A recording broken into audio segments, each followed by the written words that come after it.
ballots that I was going to observe on behalf of the candidates in which I am supporting, although I'm not a resident or registered voter of the city of Detroit, which is irrelevant. Your Honor, let me ask you a question as to your pleadings, sure. So that I can get the information straight. But because it is expedited, I have your pleadings. Sure. I don't have a response in writing. But on count one, your allegations include that you were expecting to have access to both the list of the people and also their addresses. And as of August 1st, you were told that the list was not ready because the addresses were as yet not prepared.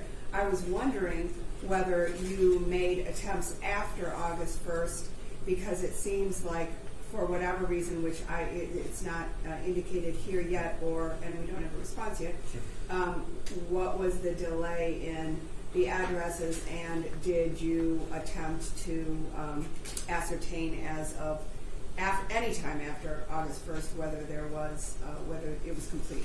Yes, Your Honor. In fact, on August 4th, yesterday, on August 1st and 4th, I communicated directly with the Secretary of State's office, and the communication was included with Mr. Patterson and Justice Mallett on it as well, informing the Secretary of State of the defendant city clerk's noncompliance with the statute. In fact, I begged and pleaded with the Secretary of State just to take supervisory control and just simply advise and direct the city clerk on what she should do under the clear and unambiguous language of the statute.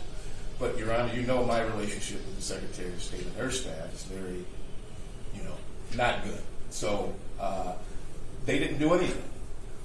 In which, in those communications, I'd set forth very thoroughly what the issues were. In fact, on the first, when I went to the West Grand Boulevard office, I'm really not clear on the relationship between you and Secretary of State's office, but tell me, when you said they didn't do anything, did you have any response? The only response from the Attorney General was for me to provide him with more details in terms of my attempts to get the information and with respect to what they have and have not done. I responded to him as that my only option. I set forth, and our relationship is a little confrontational because of the litigation on various aspects. And so I responded to him that my initial email was very thorough and set forth what the issues were, provided the statutory provisions, and it's very simple. Did the clerk and her staff comply, which they clearly did not and have not. And so when I did not receive a subsequent response from either the city clerk or the Secretary of State on Monday is when I contacted this Honorable Court assistant via email, in which I included everybody that was included on all the other communications. So it's nothing like I'm throwing a rock and hiding my hand. Everybody was included on all communications with respect to the issues that are presented in this emergency motion. All right, another inquiry as to what you write. During any of this time when you were told that the list of names was available but not the addresses, did you attempt to look at the Yes, he said he couldn't provide it to me. So because the addresses weren't present, he would not allow you to inspect because there's nothing in the... That's correct. Okay. That is all right, so let's take this piece by piece then. Sure. Can we have a response to that? Well, Your Honor, generally speaking, I would like to bring up the point that, and this is more broadly speaking, that the issues that Mr. Davis is raising today really were not the emergency immediate consideration that he is pressing. These are issues that could be dealt with at a later time. There is no urgency for today. These issues do not impact the proceeding of the election, which is happening as we speak.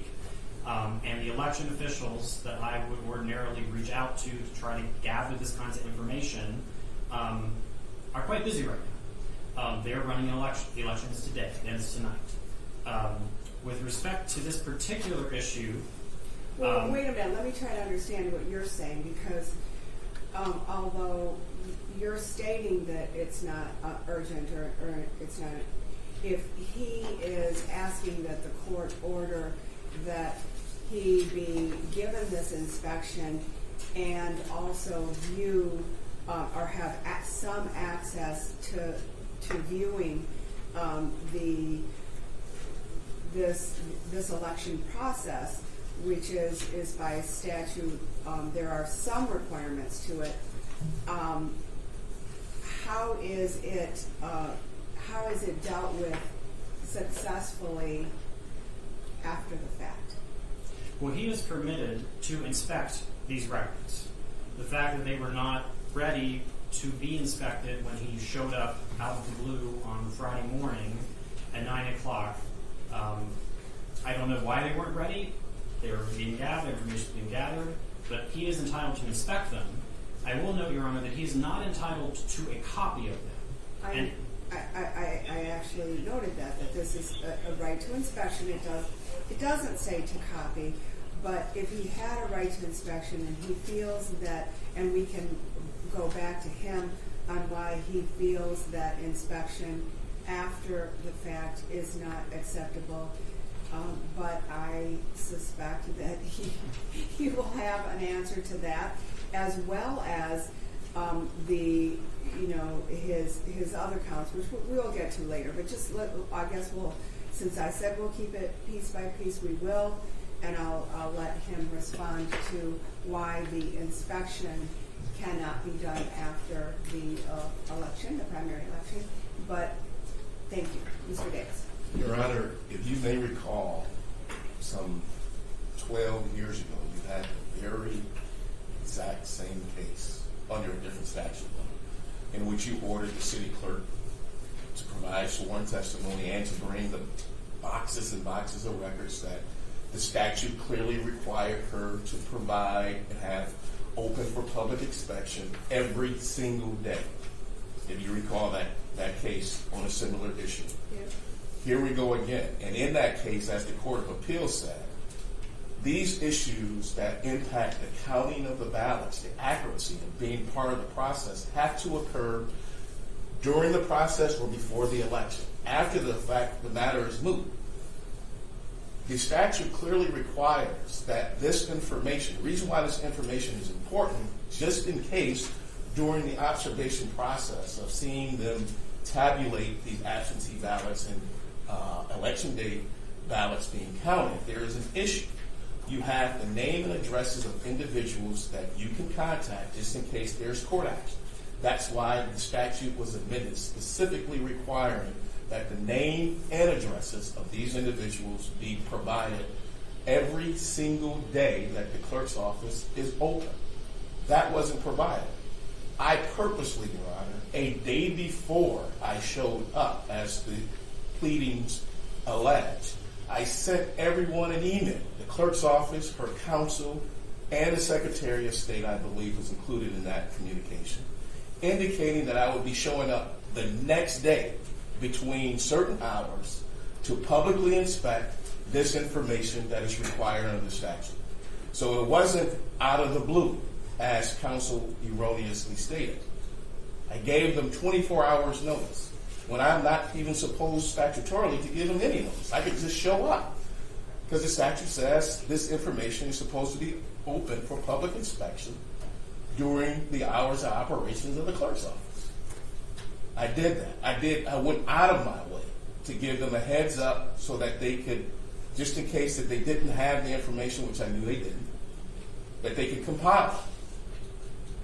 Okay, and that in your writing, that's the only thing that's it isn't mentioned that you made contact after August 1st, but it does say that on July 31st, plaintiff sent an email advising that on August 1st between 9 and 10, plaintiff would be personally appearing, that plaintiff did personally appear, and the statute indicates MCL 168.764B6 of the Michigan election law provides that the clerk shall maintain a list open to the public that contains names and addresses of all authorized assistants appointed under this section who are available to collect absent voter ballots on or before election day in that city or township. And as such, the response is that because it's an election right now, and because the hearing is today, he's having trouble making the contact to ensure that this inspection is available to you today? And why can't you just have that list and the addresses later? Because if you're saying that it is in order to file any kind of legal pleading or complaint that you would need their addresses to subpoena them, you don't need a subpoena unless there is an issue that arises. So his point is that if you got them after, it wouldn't be any undue hardship to you. It would, Your Honor. Here's why. It's because you have challengers whose roles are different. And so this information, per a different section of the statute, if certain procedures were not followed, that could be a basis in which they can challenge that particular absentee ballot that's being counted by these improperly comprised absentee voting boards. And that has to be done during the counting and tallying process. That's why it's important. Okay, so in this singular count and issue of count one and the statute saying shall maintain the list open to the public, although it's not in his pleadings, there's a contention that there is a continued from the end of last month through the 4th an attempt to get compliance with this. And so even though it may be how it can be used after the election as compared to during, you two can indicate your arguments to me of why that would be of major relevance or not. It is a statute that indicates shall, and I understand you had no time, a couple hours, if you were going to have a written response, but I would like to clarify for the record whether this is an issue that the court should consider to be urgent and violative of the rights and something that the court should mandate. Go ahead. Well, first of all, Your Honor, I do want to note that Mr. Davis's email that he's referencing was sent at 5:14 p.m., well after close of business, on the night before he showed up to the election. On the night before August 1st. Yeah, on July 31st, the night before at 5:14. That is yeah, what he but they said. had July 31st, August 1st, 2nd, and 3rd to read that email. It's not like they needed to read it. But Mr. Davis has admitted he did not attempt after his morning of August 1st, the less than 12 hours after his email, he admitted he did not go back attempting to inspect. We follow the law. We are aware of the law. Mm-hmm. I don't know the details of why the list was not ready for inspection at that time. Mm-hmm. It's mandated by statute. It's available for inspection, not copying. He didn't show up trying to get the inspection list other than that morning of August 1st. Instead of trying to make the context that he said he had afterwards every day, that he should have showed up every day? Your Honor, I mean, he just answered your question. If they complied with the statute, which clearly they did not, he would have showed up here today and say, here it is. Or they would have provided when I showed up. Or did you only show up once? Only showed, but I followed up with a communication that included the Secretary of State saying, Madam Secretary, this clerk and her staff are not complying. And you would also follow up with the email that was sent on the 30th on that email? Yes. Giving them information that you were not able to obtain this and needed them to. That is correct. And is it available now? I don't know, Your Honor. I'm sorry. I don't know. Okay, so there was no response to anyone or reaching out to you or anyone else by that office about the communication on the 30th or 31st? Well, the problem is, Your Honor, Mr. Davis did not include details about what he was complaining about in his emails to the Secretary of State. Secretary of State declined his invitation. Mr. Davis then threatened them with federal litigation. They declined his invitation to accept electronic service of a complaint. I do not know if Mr. Davis has filed any lawsuit against the Secretary of State or not. But until, I believe it was late yesterday, that was the first communication that mentioned anything about this inspection issue. Okay, so even though this is a difficult issue, sometimes outside of,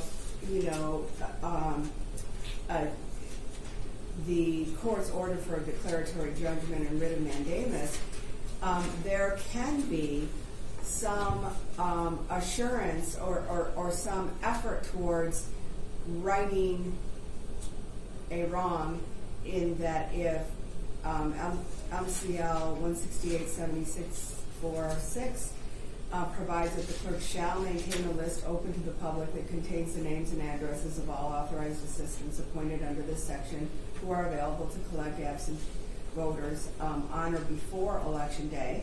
Today is Election Day, so can we have Mr. Davis and or someone on his behalf go and inspect? Not copy, but inspect. Can we do that? Personally, Your Honor, that is fine with me. I do not know to the extent to which the Department of Election folks are available to do it. I would tell them this is required. You're Mr. Davis, representing. I am representing the city defendants. But the only person that I've had an opportunity to communicate with, Your Honor, since Mr. Davis filed his lawsuit about an hour ago, is the Chief Operating Officer, Daniel Baxter. And the only thing that I had an opportunity to speak with him about is to get assurance that Mr. Davis and any other member of the public is fine to appear for canvassing. They can watch, they can be observers. There is a notice posted on the website that the canvassing is open to the public. That was the only issue of immediate urgency, to assure Mr. Davis and Your Honor that he and any other member of the public can show up to Huntington Place and watch the canvassing. I do not have an answer on inspecting these documents. So I would expect that, given that we are here today and given that there is a hearing, that, and I will be here and continue to be here today, if you want to go inspect now and canvass during the election, you will be allowed to. And that's not just Huntington Place, Your Honor, but also at the election precincts. Yes, that's right. Yes.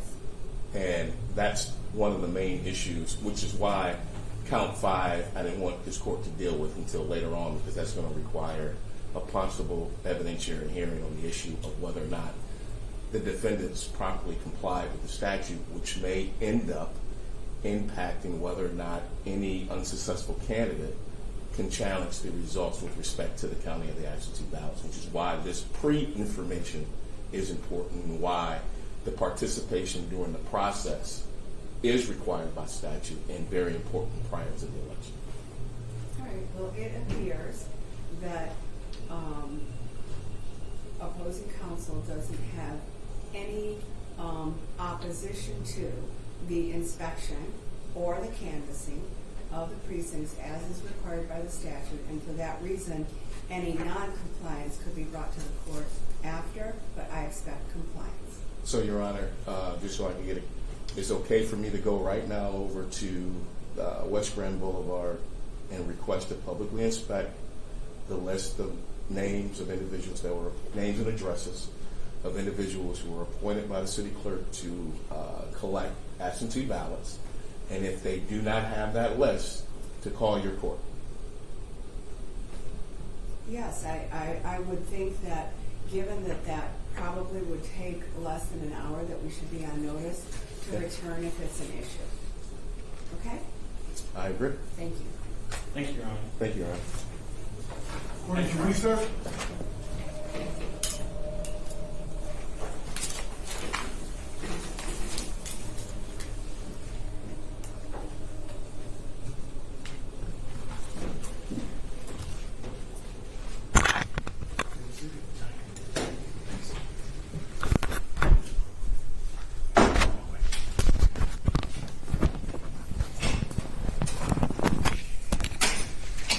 Good to see you as always.